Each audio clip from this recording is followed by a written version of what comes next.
when we're looking at an individual human design, the thing that allows us to be able to discover the type and the authority is what's called definition. Definition is that connection that exists when gates at either end of a channel are activated. And in that moment you have a wiring that takes place, a hard wiring that takes place, that is consistent and reliable. It's referred to in human design as a life force, the channel. The channel is derived from the Sephiroth of the Kabbalah. It is a very, very ancient medium for the movement of energy and the juxtaposition that changes its value. If you have a gate at one end and a gate at the other end, what happens when they meet in the flow of that channel becomes something entirely new. This is this juxtaposition that is truly the life force. Think about the inanimate object. The inanimate object has a single gate as a potential. It is not alive. And at the moment that we come to life, we come to the design of the single cell. Every single cell has a design.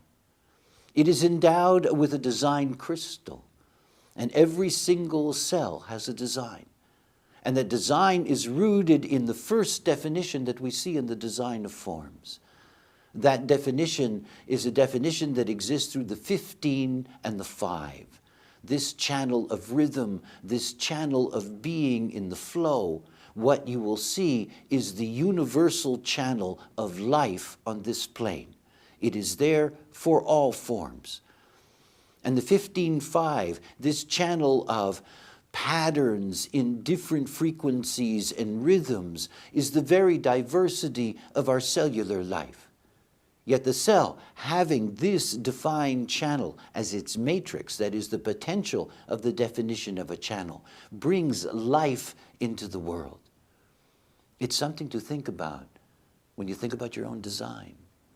And you think about those gates that you have that are hanging there, that are not part of a definition. They are, in a sense, inanimate.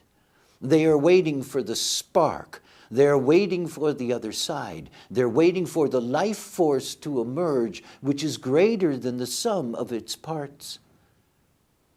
And at the moment that we get to life, we get to the potential of interconnectivity. It is perhaps one of the most beautiful things about the way in which nature operates and the way in which nature is interconnected. Because in the design of plants, we have the potential of the 15-5, and then we have a hanging gate. And that hanging gate is the third gate. In other words, every cell is open to mutation. The channel 360 is the channel of mutation.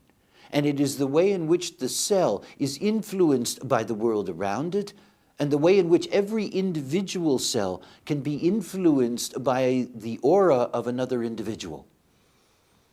It is something to grasp about the nature of the wheel, the mandala.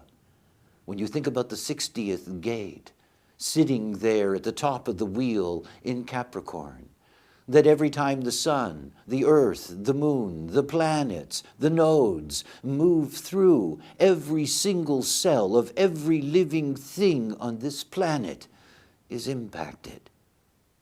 Every cell in your body, every cell in the world around you, because they are all open to this potential of mutation in this interconnectivity. The dominant form on this plane, the biological form, the genetic biological form, that what we all have in common is this cellular life force, its vast diversity, and its ongoing openness to mutation. It is what makes this planet so deeply diverse. It is what permits a species like human to be able to arise so quickly in evolutionary timescales, so quickly, because of the vast mutative potential that is inherent in every cell.